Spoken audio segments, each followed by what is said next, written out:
Okay, so the first thing is that the probability that you'll be happy because you've accomplished something in any permanent sense is virtually zero.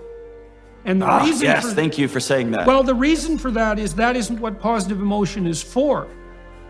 Positive emotion is to indicate that you're making progress towards a valued goal. Yes. Now that's it's the driver, right? Not the finish line. Exactly. Well, and that's actually pharmacologically separate, right? Because a satiation reward, which would be the accomplishment of something, calms you and stops that program from running. So for example, once you've become vice president, if that was your goal, then the whole pursuing vice president program comes to a halt. Now the problem with that is it leaves you without a goal, and it also leaves empty space, which you immediately have to fill. And so often people feel disquiet because now they don't know what to do, and they miss that rush because they're no longer pursuing something. And so it's very important to know that positive emotion is experienced in relationship to a valued goal. And then the question becomes, well, what's the most valuable goal to pursue? And that's really a metaphysical and a theological question. In terms of the mechanics of feeling, so imagine that you're negotiating the structure of a date with your wife and you're developing a shared vision.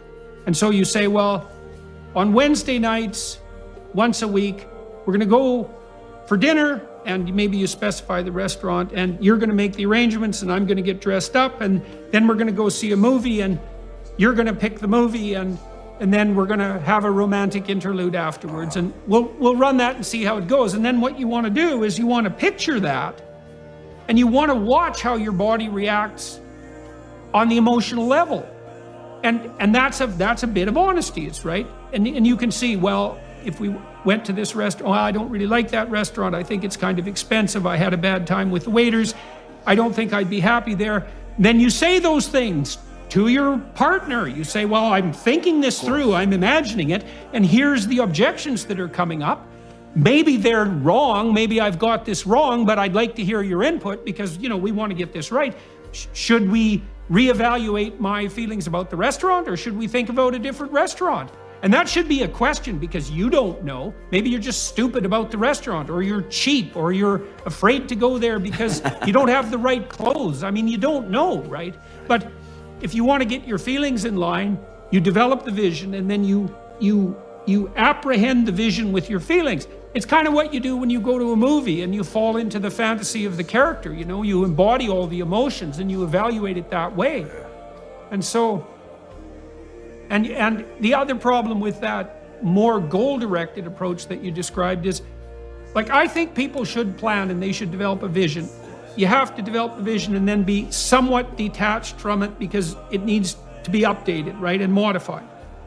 And hold it loosely, yeah. Yeah, you hold it loosely. Yeah, that's right, because you're fallible and maybe you can come up with a better plan. Not every minute, because you'll drive yourself mad that way, but now and then. Or I was obsessed as a young higher education professional with becoming a college president until I sat down at the senior leadership table and I realized I don't want that life.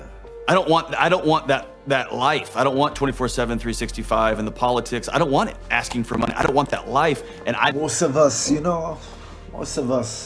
think we want something and we pursue it and we follow it. And sometimes when we get it, we think and we say to ourselves, I don't feel that feeling that I thought I was gonna feel. And this is not what I'm supposed to feel. This, We think that's what we want and that's what we need. But when we achieve it, that's another story. Let's continue. I didn't have a backup plan. I didn't know what to do. I was like you nailed it. I was completely rudderless because I'd made the finish line the goal. Going all the way back full circle to how you open the conversation, I think that becomes really important to lay out an identity and reverse engineer. Who do I want to be? Who do I want to become? And the goals end up, it's like the old days when you went to grad school. A PhD was simply a high five on a journey of of continued learning. I'm gonna continue going down this rabbit hole. And now it's become a destination, and people walk out and announce themselves as educated because I've crossed this finish line. Just because you get across you run a marathon or walk a marathon, doesn't mean you're fit, right? Doesn't mean you're healthy. Well, we talked about the necessity of goals, and so there's higher order goals, and you need the higher order goals because they integrate you. And a goal of becoming a college president is a higher order goal than no goal at all and just sitting in your bed and eating Cheetos, right? So it's Right. a better plan than no plan at all.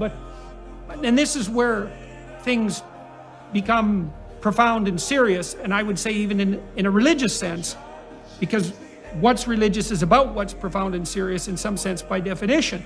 So you might say, well, who should I be? And you might think, well, I should be the college president, I should have this car, I should have this house. Those are all very particularized versions of yourself.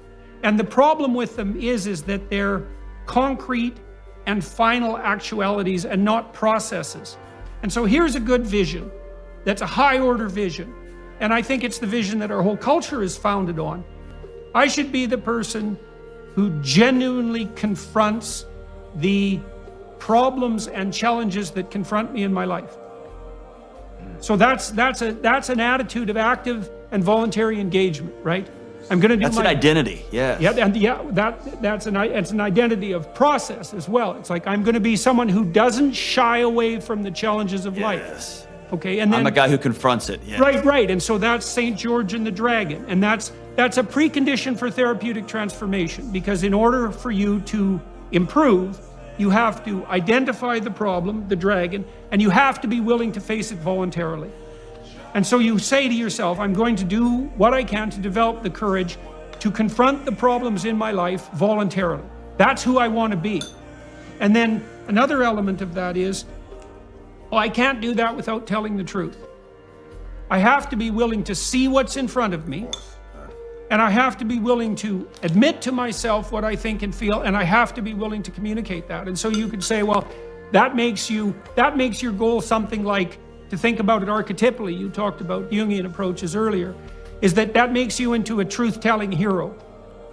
And then maybe underneath that, it's like, well, could I become college president? Could I be successful in my business? Could I be successful in my marriage? It's like, that's all well and good, and those are more concretized goals. But the highest order goal has to be something like an approach rather than a final state. Of course. An approach rather than a final state. You know, we're lost today. We're a bit lost. Come on. You're a bit lost. So ask yourself this. What do you truly want? Only will have one life. Don't forget that. You don't have two, you don't have three. Only one life. Only one. What do you want? What do you want to achieve? What do you want in this life? This life is too short to do things you don't want to do, and to be things you don't want to be. So do what you want. Be what you want. You only have one life, man. God bless you. And I hope to see you on the next one, man. I hope so. Bye-bye.